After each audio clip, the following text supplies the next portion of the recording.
All right, girl. I'm not even gonna lie. They was really like UMG was really roasting Drake in this lawsuit. Of course, they're responding to the lawsuit that Drake actually filed before. It's a mess. We're gonna go through some of these documents here. Roasting. Do you hear me? This ain't I ain't the only pussy holy worship me. Yeah, you could blow me. I ain't the only. You so lonely, insecure, they don't control me. Now, of course, the links to everything I'm talking about, the full lawsuit, the list of exhibits that they filed, also, as well as this article I'm about to get into, all of that will be in my description. The links to everything, check it out. So let's begin here because they was roasting him. Okay. So this is from NBC. Universal Music Group filed a motion to dismiss Drake's defamation lawsuit against it, arguing that the Canadian rapper's claims are no more than Drake's attempt to save face for his unsuccessful rap battle with Kendrick Lamar. It's like, girl, you got your own label mollywopping you all over the internet. I am screaming. They started, well, let's go to the actual lawsuit because they started off so crazy, right? Plaintiff, one of the most successful recording artists of all time, lost a rap battle that he provoked and in which he willingly participated. Instead of accepting the loss, like the unbothered rap artist he often claims to be, he has sued his own record label in a misguided attempt to salve his wounds. It's just ridiculous. Plaintiff's complaint is utterly without merit and should be dismissed with prejudice.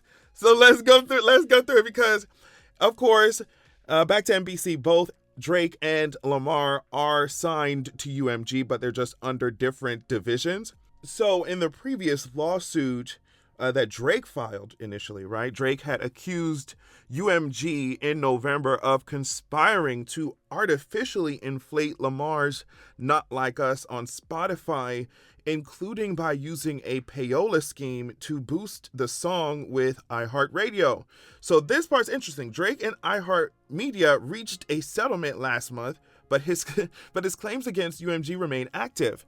UMG previously told NBC News that the suggestion that UMG would do anything to undermine any of his artists is offensive and untrue. So when Drake first filed this lawsuit, I was just like, girl, it gives very much Karen. I'm just like, you got in the ring, you lost, and now you now you calling the cops. Like now you over here trying to file a lawsuit. That is insane. And not filing it against Kendrick, like filing it against UMG, which is your own label, right? So immediately when I saw that, I was like, okay, Drake, you saying they're using Payola for Kendrick, but if they have to start doing discovery and stuff and they see that they also use Payola for you, girl, I was just like, you really want them digging up your tea like that? That's just Payola. And then, so we ain't even talking about like the underage stuff that we all know that Drake got going on. You see what I'm saying? So I'm like, you pulling your own card, like you making them dig for your tea. Whereas, before people thought maybe it's rumors and stuff that you had these weird interactions with underage people, but now they're gonna go looking for real because you done started this whole lawsuit. They're gonna go looking for real. In January, Drake sued the record label in the U.S. District Court for the Southern District of New York, alleging in an 81-page lawsuit that UMG defamed him by spreading a false and malicious narrative when it promoted Lamar's diss track. Lamar is not named in the lawsuit. In its Monday motion to dismiss Drake's lawsuit, UMG's court filing stated that Not Like Us, like most diss tracks between the two and throughout rap history, includes a series of hyperbolic insults.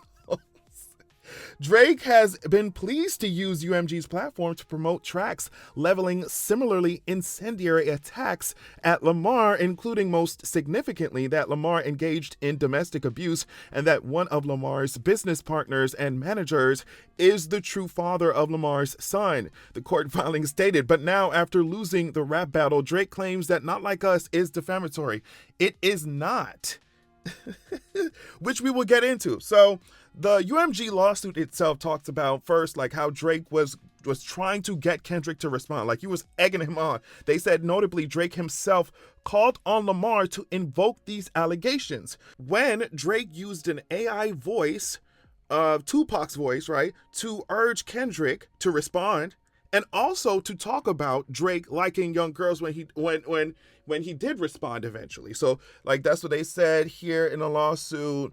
Yeah, right here, in which he had Tupac's AI generated voice rap that Lamar should talk about Drake liking young girls. Then the lawsuit goes on to say that Drake actually has talked about how he does not support artists' creative expression being used as actual fact.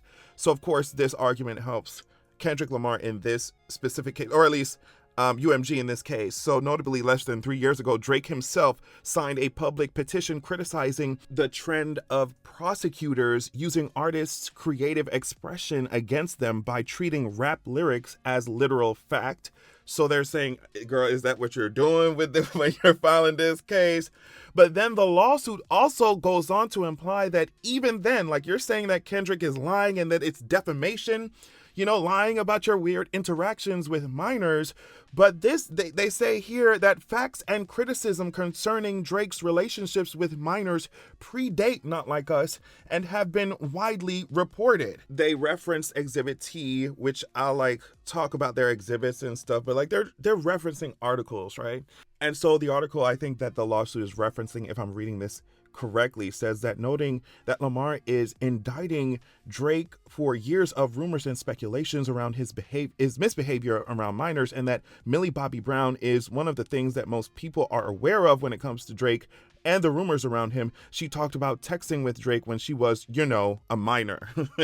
So like they are going in.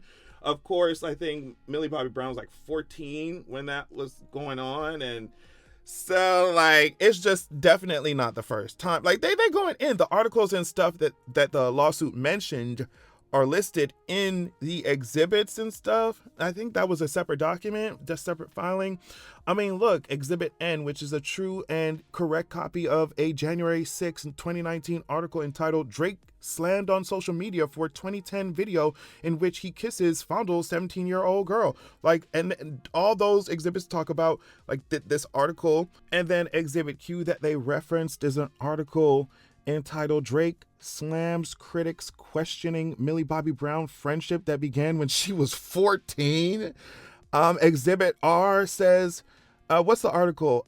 Drake 36 defends his friendship with Millie Bobby Brown 19 in new song lyrics. It's just like, all right, girl.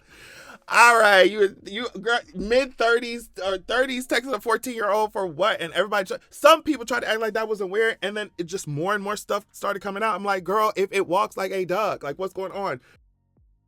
So yeah, the UMG said, hey, you're the one who said we ain't supposed to use rap lyrics as actual facts, but then you out here tagging yourself, then you out here being mad that rap lyrics were used against you. You used our platforms to do the same thing to Lamar. And on top of that, how could it be defamation if we have all this tea, all these articles, you texting teenagers on this and stuff like that? Is it defamation? That's what UMG said. Is it? They said, let's ask the audience. Let's ask the audience. So for the life of me, I never understood why Drake thought it was a good idea to file this lawsuit. I don't know why he didn't just sit down after that loss, because like now they're digging up your tea, girl. They're digging up your tea. You know, not just the Payola. Like, I thought the Payola angle was crazy because I'm like, girl, if they gonna get Kendrick for Payola, like Drake, they definitely go get you. So I don't know what he finding that stuff. But definitely the minor stuff, I was like, why would you want them digging up your tea like this, Drake? Because like now we go into the exhibits, now they looking at the articles, now we re-examining all the interactions you had. To me, this don't make no sense. But hey, I guess in his mind it does, but we will see what comes from this case. Thank y'all so much for watching. Love y'all so much, and make sure you have a good evening.